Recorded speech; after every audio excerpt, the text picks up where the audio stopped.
Ayan, ang saya ng pakaramdam, di ba? Dahil Diyos ko, very successful ang ating grand opening.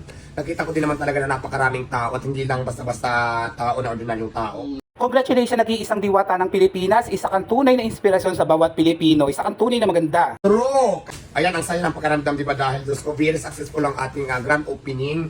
Nakita ko din naman talaga na napakaraming tao at hindi lang basta-basta tao na ordinaryong tao. Dahil bumisita sa atin ang mga kilalang mga may politiko, may mga artista, mga kilalang social media influencer.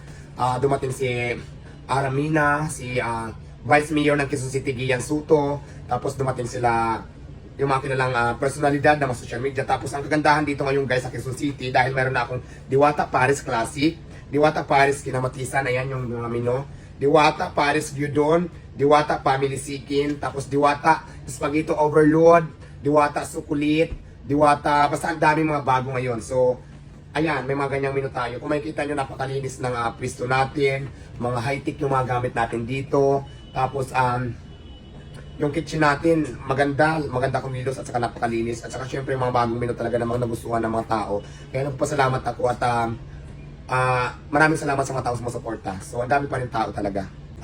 After ng Quezon City, mayroon tayo sa Pasay, abangan nyo. Pinaprocess ko na sa ibang lugar naman. Abangan nyo kung saan naman tayo magbubukas. Diba, magugulat na lang kayo, mayroon naman tayong bagong pisto. Tulad nga na sinasabi ko dati, ikutin natin na pistuhan yung buong Kamaynilaan hanggang sa mga probinsya, hanggang kaya ko. So abangan nyo po yung susunod na branch natin.